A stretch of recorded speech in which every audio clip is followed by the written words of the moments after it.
Happy Friday, you guys, and welcome back to another Fun Fact Friday video where I answer some of your most frequently asked questions about the things that I use in my kitchen and around my house. Today I'm in my pantry because I was asked several of these questions this week, so I figured, you know what, I might as well just make a video about it, right? I want to dedicate this video though to David, who sent me an email asking me about canning jars, where I get mine, the differences between the regular mouth and the wide mouth, and the different sizes and kind of how they compare. So David, this is dedicated to you. Thank you for your email. And for those of you who asked this question a couple of times this week in my comment section, this is also for you. All right, so canning jars, where I buy mine.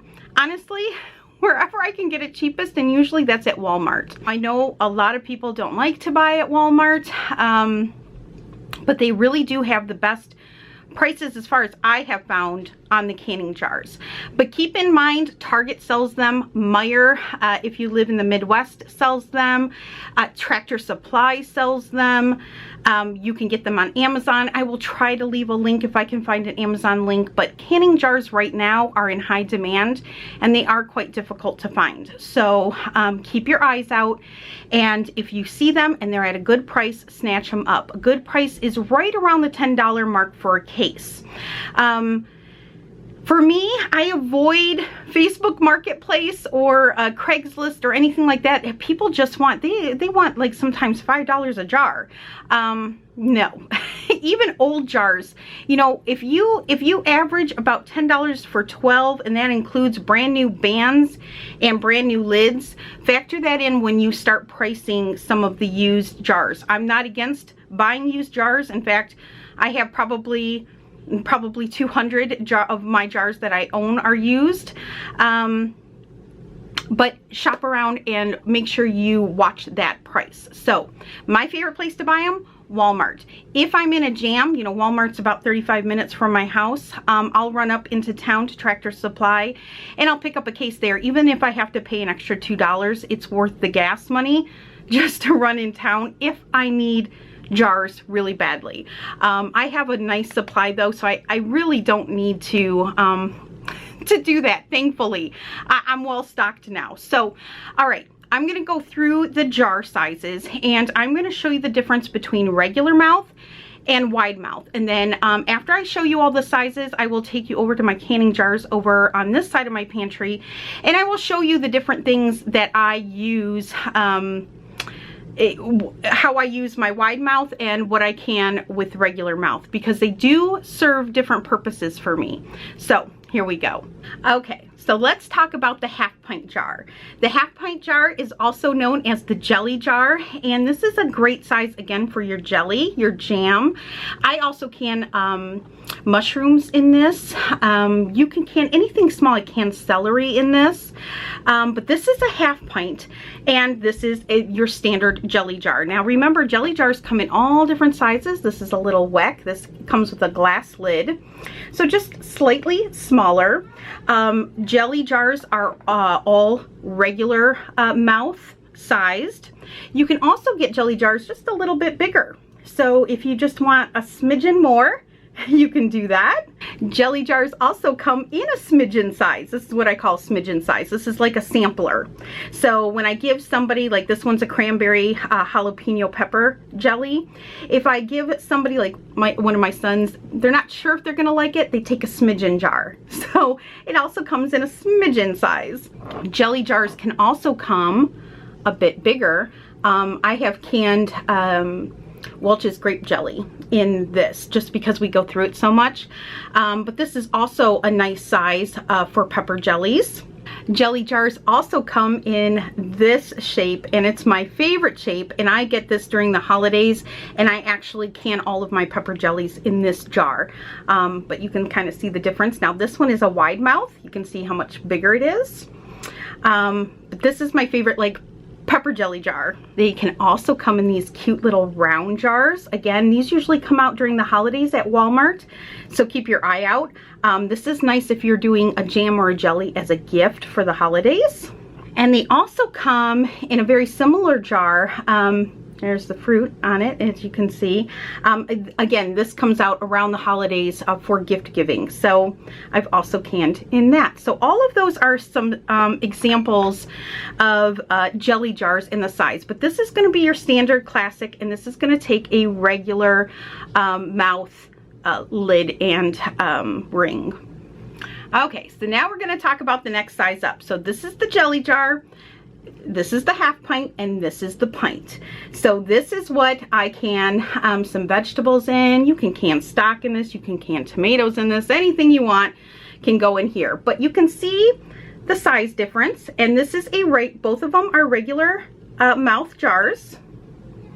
And the half pint also comes in a wide mouth jar. So I'm going to show you the difference between those. Now, if you are canning anything that needs to be packed, like green beans, anything that's hard to get in a jar and hard to get out, I like to use the wide mouth. Anything liquidy, like tomato sauce or broth, anything like that that's easy, I use the regular mouth. And there's the difference between those. Now, the next size up from there is your 1.5 pint size jar. And I love this because I can all my meat in a 1.5 pint size jar. So I like these for chicken and for beef. I also love to can asparagus in this because they are perfect for asparagus. I'll show you that when I show you some of my canning jars. But there's the difference. Now, all 1.5 pint size jars are wide mouth. Okay, so they're going to take the wide mouth. All of them are wide mouth. But these are my favorite jars out of all of them. Okay, and so then the size up next from that is your standard quart. So this is what most people buy. They buy either the pint, or they buy the quart, or they buy the half pint jelly jar. Those are the three main, most common size jars. And this also comes in a regular mouth, and it also comes in a wide mouth. Again, different purposes depending on what you're canning. And then there's the difference in that. Then the size bigger than the quart is, of course, your half-gallon jar. And this, if you're going to can in a half-gallon, it has to be juice. I don't can in the half-gallon. I strictly use this for storage. I've got dehydrated mushrooms in this one. But I love these for storage. Anywhere from dehydrated foods to my nuts and seeds and powdered sugar and oh, you name it. I just sent one of these home with my oldest son with homemade pancake mix in it. So, in brown sugar. I sent him home with brown sugar too. So I love this size jar. Again, one of my favorites, great for storage. I do not can in this though. But if you do can in it, you can only do apple juice or grape juice, to my knowledge. So look into that if you're looking to can in a half-gallon size. Okay, now that I showed you all of the jars, I'm going to spin you around. I'm going to take you over to my racks where all of my can jars are, and I'll show you some of the examples of how I choose between a regular mouth jar and a wide mouth jar. Okay, so here are some of my jars of stock. As you see, sometimes I can them in pint size, and sometimes I can them in quart size.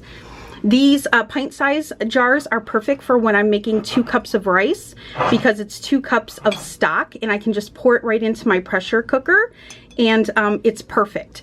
These larger sizes are perfect for when I make chili or soup or stew, and instead of water I use a broth base. So I always use regular mouth jars for liquid like this. Easy in, easy out. It's not hard to wash up.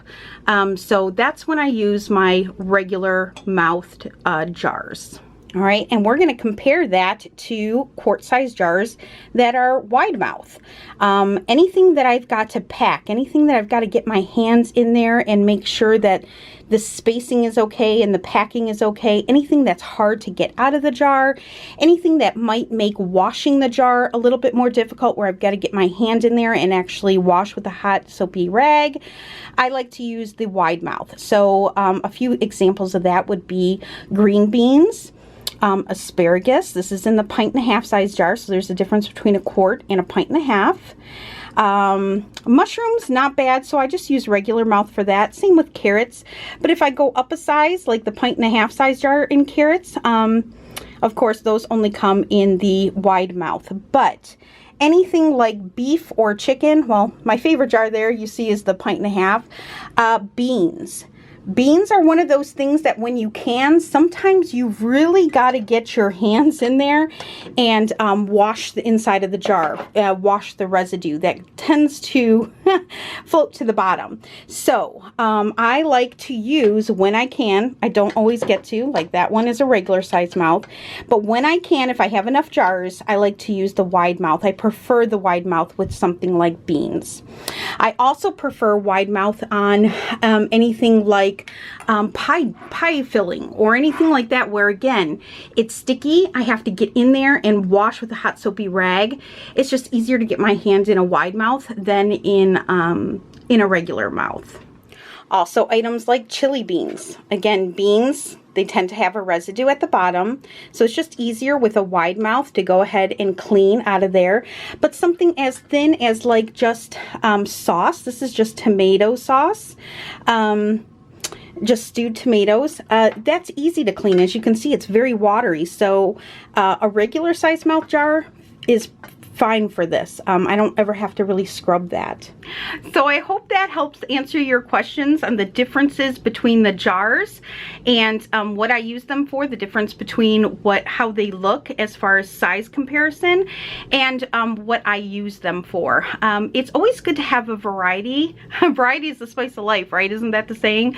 So a nice variety, but if you're starting out, I would definitely start off with, you know, pints and quarts, and if you can, get at least one of each, one regular mouth, one wide mouth, and then a pack or two of the jelly jars, the half pints. That's where I would start. And then as you grow and as you become more of an experienced canner, and the more that you can, go ahead and add to that collection. But don't be afraid to try different jars, because you're going to find your own rhythm and things that work best for you. It might not be the same that, you know, works. If I tell you to do something, it might not work out for you. So you'll find your own rhythm, the things that you enjoy, the things you don't enjoy. I've got friends that really don't like the wide mouth, and then some people that really don't like the regular mouth. I happen to like them both. I think they both serve great purposes. And yeah, so I hope that helped answer your question. If you guys have any other canning questions for me, comment and leave them down below. I will try my best to answer them. If I get enough of them, maybe I'll do another video answering some of those for you guys. But I'm here to help. I'm here to pass that baton, and anything that I can do to help you guys in your canning journey, I'm here for. So I hope this was helpful, and I will be seeing you guys soon. All right.